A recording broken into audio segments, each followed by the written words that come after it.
Anything else you want to say to your fans, man? Man, shout out to DONTAE'S Boxing Nation. You know, follow me on Twitter, Facebook, and Instagram, Errol Spence Jr., my whole name, and just look out for me.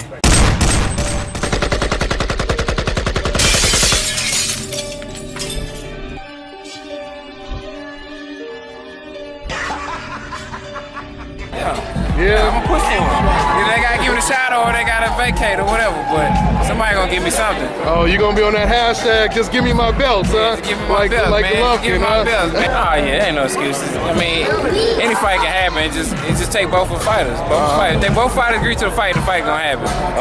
That's what it is, man. Yeah. Hey, man, well, thanks for your time. I look forward to seeing you in your eliminated bout. A lot of people ducking, man, you know. What's up? Say a lot of people ducking. A lot of people ducking. Tell it, hey, go ahead. Hey, speak the truth, man. Go ahead and put it out there. I got your t-shirt. I gave you a t-shirt. You remember at the MGM? It was him. I thought, okay. Okay. You did give me a t-shirt. Yeah. Hey, you got a rock one for me, man. Throw it on Instagram or something, man. Okay, I got you. I got both of you. What size? Lord. I got you. Don't even worry about it. You don't even trip. Yep. Hey, thanks for your time, brother. Anything else you want to say, man? Nothing, man. Just keep supporting me, man. I'm going to turn up and get the IBF belt. Then I'm going to get the other belts. Then become undisputed welterweight champion. That's what it is. My man, Errol Spence, the truth.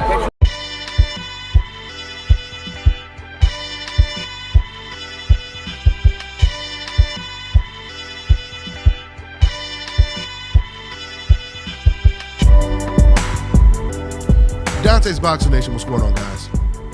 Matter of fact, before I report this news, let me go ahead and announce on Monday I will be having a special guest on the radio show, 5:30 Pacific Standard Time. This man is one of the best, and when I tell you he's one of the best prospects in boxing right now, and that's Anthony Yarde, undefeated light heavyweight.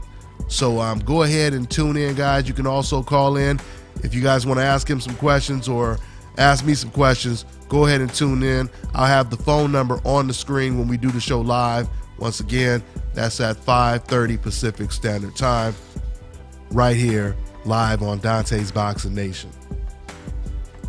So according to Kell Brook's promoter, Eddie Hearn, he believes that it is a 70 to 80% chance that Kell Brook will fight the truth, Errol Spence, next.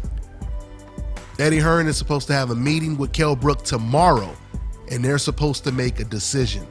So hopefully we find out if this is official tomorrow or not. So Team Spence, which is trainer Derek James and of course Errol Spence, they responded to what Eddie Hearn just recently said, and I'm gonna go ahead and quote exactly what Derek James had to say. But first things first, let me give a shout out to Coach Derek James. I still got your shirts over here, man, so I'm gonna send them out to you. Matter of fact, you can hit me up on my email, man, so I could go ahead and get them shirts out to you. But I could have swore I gave you and Errol Spence a shirt when y'all came out here to the MGM Grand. But anyway, I'm gonna send some more out to you for sure, man. So with that being said, let me go and quote what Coach Derek James had to say about this news of this fight possibly coming to fruition.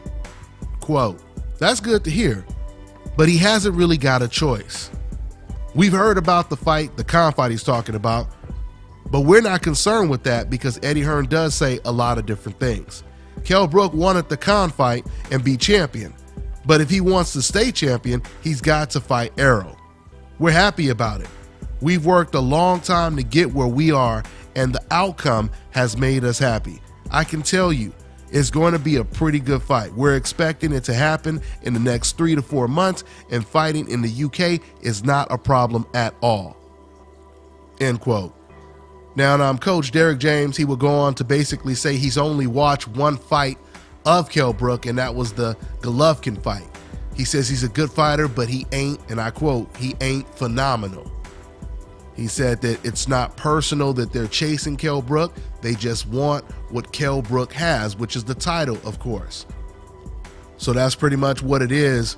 Once again, you know, there's really no excuses for Kell Brook not to take this fight anymore. He wanted the Amir Khan fight, and even Amir Khan said, there's no reason for us to fight if you're going to give up the belt. Because even Amir Khan was saying he wants to fight for the belt. So he was like, go ahead and fight your mandatory, then I'll fight the winner. So Kell Brook can't use the Amir Khan excuse. He can't use the excuse that Errol Spence won't come to the UK because you just heard Errol Spence's trainer say, we'll definitely come to the UK. They have no problem with that. On top of all of that, Kell Brook stands to make 75% of the split when it comes to the purse. And we know that this is going to be a big fight. This is going to be a big fight. Those are just code words when you hear people say stuff like, oh, this guy's not a name. All that means, that's the oldest trick in the book. When you hear people say stuff like that, that usually means the opponent is extremely dangerous and we may not be able to beat him. That's what it means when you hear people say that kind of stuff. So tomorrow we're going to figure out if Kell Brook is going to surrender and hand his belt over to Errol Spence, or is he going to try to fight his way out and defend his title? And you know, I've already said this before, but I want to say it again for some of you guys that have said this in the comment section. When some of you guys try to defend Kell Brook by saying or asking the question, how can he be ducking Errol Spence if he moved up to fight against Gennady Golovkin? I keep explaining and telling you guys, number one, styles make fights. Number two, Kell Brook, he completely understood that if he moved up 2 weight classes, he's a massive underdog. If he loses to Golovkin, it's okay because he was expected to lose. He was supposed to lose. It was a David and Goliath situation, right? And on top of that, he got a huge payday for that. So it was win-win for Kell Brook. In a way, it was more lose-lose for Gennady Golovkin because he was beating a welterweight. Now, unless Golovkin would have just went in there and destroyed him in the first round and didn't leave any room for criticism, that would probably be a different situation. Now, when you look at the Kell Brook versus Errol Spence situation in contrast to the Golovkin situation, it's entirely different. Because if Kell Brook goes in there and he gets smashed and destroyed by a guy who fights in the same weight class as Kell Brook, who has less experience than Kell Brook, and a guy that Kell Brook has been accused of ducking, if you lose to someone like that, that is a lose-lose situation for Kell Brook. And Kell Brook, he understands this. Now, before I end this video, let me go back to the first point I was making when I said styles make fights. I'm going to end this video with a very rhetorical question that if you know anything about boxing and you're answering this question in your heart, then we all know the answer to the question. Let's just say hypothetically, you had all of these great fighters that I'm about to name all in the same division. They're all naturally the same size in the same division. Let's say you have fighters like Errol Spence, Terrence Crawford, Vasyl Lomachenko, Sergey Kovalev, Andre Ward, and Gennady Golovkin. If a fighter was looking for the easiest guy that he thought, or let's just say the guy he thought he had the best chance of beating out of those list of fighters, who do you think that fighter would pick? It's a rhetorical question. We already know the answer. So the point is, just because you're willing to move up in weight to fight a bigger guy who may be stronger or whatever the case may be, doesn't necessarily mean that automatically means he's a harder guy to beat.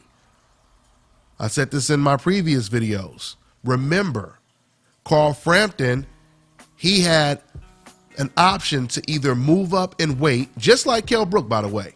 He had an option to either move up in weight or face his mandatory. You know who his mandatory was? His mandatory was Guillermo Rigo. So what did he do? He decided to move up in weight and face a bigger Leo Santa Cruz than a naturally smaller Guillermo Rigondeaux. So does that mean Carl Frampton gets more credit because he was willing to move up in weight and face a bigger guy? Of course not. Same thing happened with Canelo Alvarez. Canelo was asking Gennady Golovkin to come down to 155 and fight him, but then all of a sudden when the Chavez fight was on the table, he decided to go all the way up to 164 to fight Julio Cesar Chavez, who might weigh 180 to 200 pounds the night of the fight. Okay? Styles make fights. This is why fighters are willing to move up in weight and face a guy who they think or deem as easier than a guy in their own division. So that's all I got for now, guys. I'm on to the next one. This is Bobby, and you're watching Dante's Boxing Nation.